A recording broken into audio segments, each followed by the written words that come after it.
Bismillahirrahmanirrahim. Assalamualaikum warahmatullahi wabarakatuh. Halo semuanya, selamat pagi. Bagaimana kabarnya hari ini? Mudah-mudahan semuanya dalam keadaan sehat ya.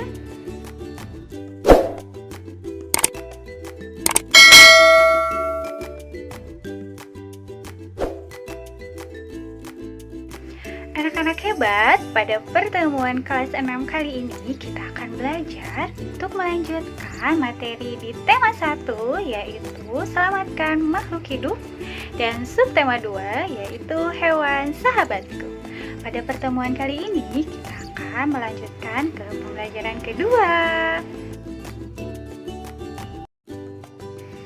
Tapi sebelum kita lanjut pada materi kita hari ini, kita ulang kembali yuk materi kita sebelumnya. Coba siapa yang masih ingat kemarin kita belajar apa saja ya? Ya, sepertinya ada yang masih ingat nih. Ya, betul. Kemarin yang pertama kita belajar tentang cara perkembangbiakan hewan. Ada 3 cara ya. Yang pertama yaitu ovipar, yang kedua vivipar, yang ketiga ovovivipar. Lalu materi yang selanjutnya yaitu tentang kegiatan ekonomi di kawasan Asia Tenggara terkait kondisi geografis. Itu materi yang kemarin. Kalau materi hari ini tentang apa ya? Nah, anak-anak hebat, pada pertemuan kali ini tujuan pembelajaran kita yang pertama yaitu mampu menemukan 3 contoh pelaksanaan sila keempat Pancasila dalam kehidupan sehari-hari dengan benar.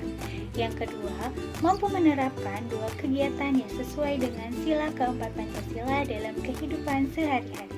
Yang ketiga, yaitu mampu merencanakan patung dan maknanya secara rinci. Dan yang keempat, yaitu mampu membuat patung dengan rinci. Itu adalah tujuan pembelajaran kita hari ini. Anak-anak, seperti biasa, sebelum kita mulai pembelajaran kita hari ini, supaya semuanya berjalan dengan lancar, kita baca doa terlebih dahulu ya. Oke, membaca doa menurut kepercayaan masing-masing dimulai.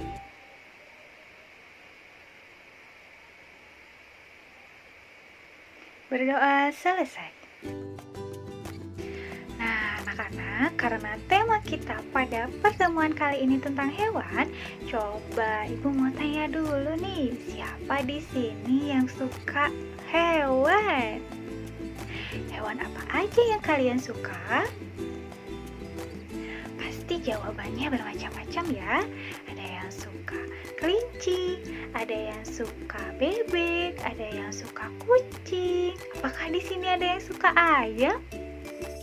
Nah, anak-anak, ayam adalah unggas yang biasa dipelihara orang untuk diambil telurnya.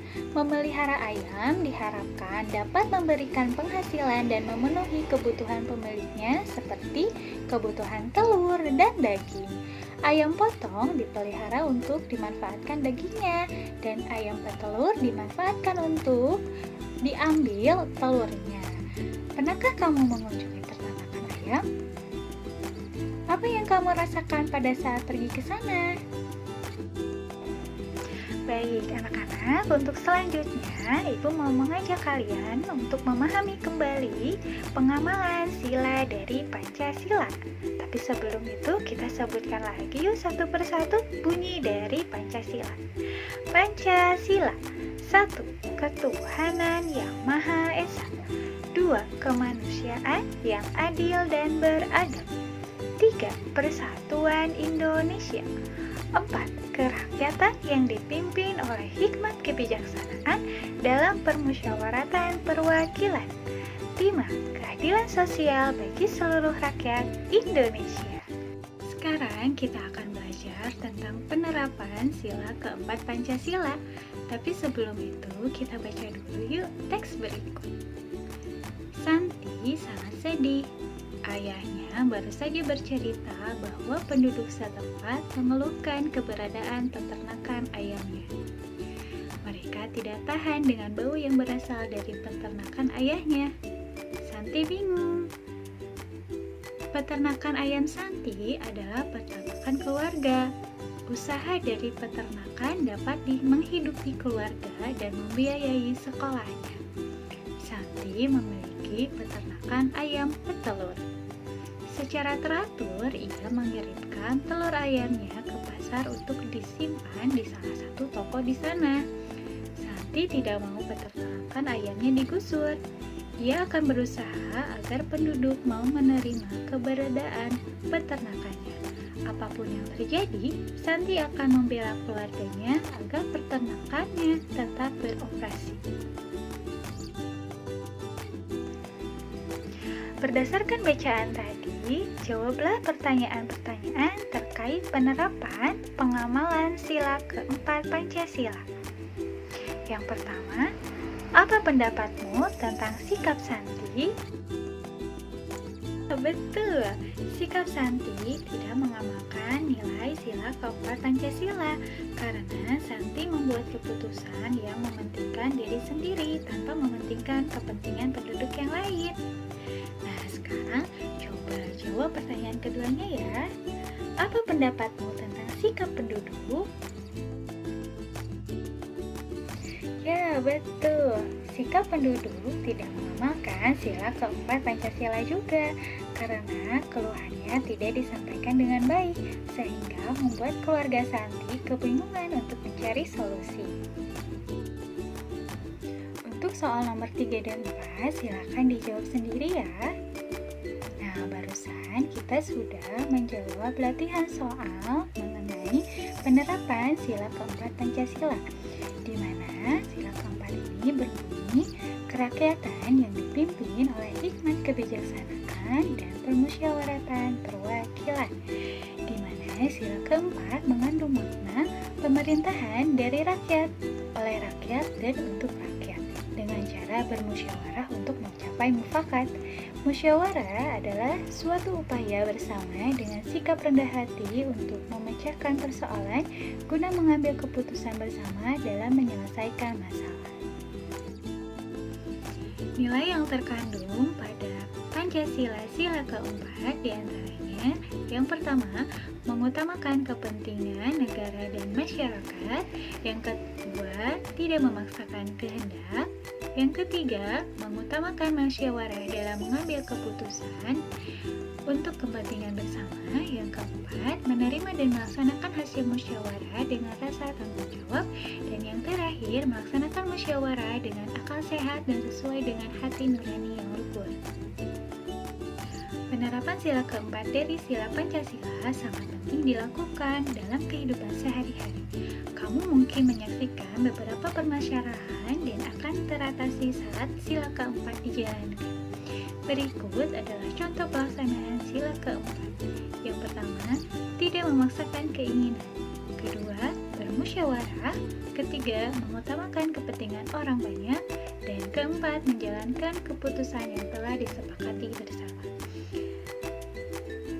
Untuk tugas sore dan soleha semuanya, carilah 3 contoh perilaku atau sikap lain dalam kehidupan sehari-hari yang sesuai dengan nilai-nilai Pancasila pada sila keempat. Pilihlah 2 dari contoh tersebut yang akan kamu terapkan.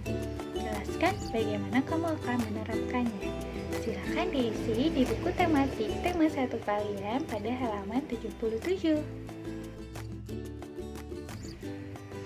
Hewan sebagai sahabat manusia banyak menginspirasi dalam pembuatan karya seni, salah satunya yaitu karya seni patung. Nah, dalam membuat patung ada banyak bahan yang dapat kita gunakan. Apa saja itu? Ada yang tahu?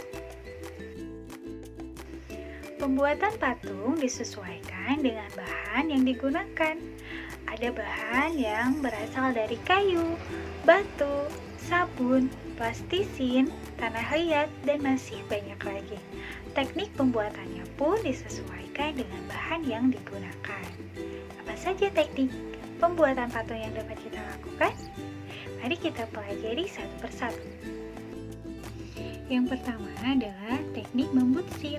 Teknik membutsir adalah teknik membuat patung dengan cara memijit, menambah, atau mengurangi bahan yang digunakan. Alatnya adalah butsir atau pisau sudut.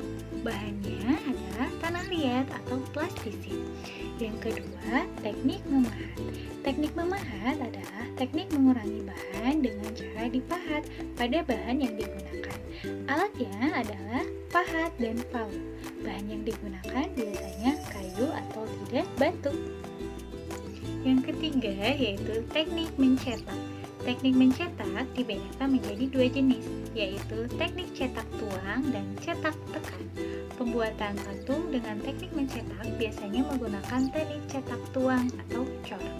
Alat yang digunakan adalah cetakan sesuai bentuk yang diinginkan.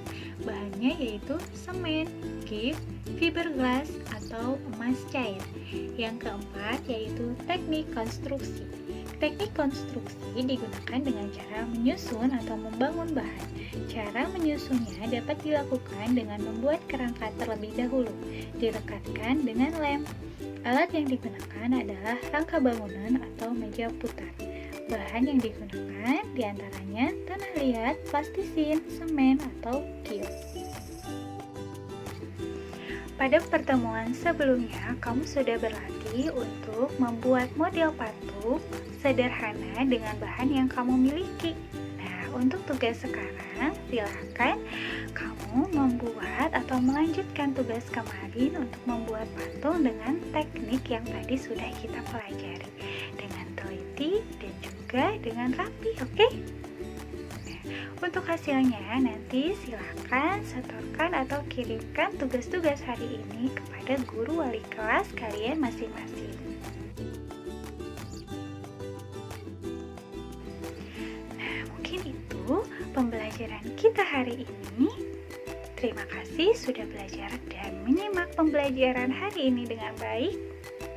Ya, jangan lupa dikerjakan tugas-tugasnya. Kita tutup pembelajaran hari ini dengan baca hamdalah bersama-sama. Alhamdulillahirabbil alamin. Terima kasih untuk hari ini. Sampai jumpa di lain waktu. Assalamualaikum warahmatullahi wabarakatuh.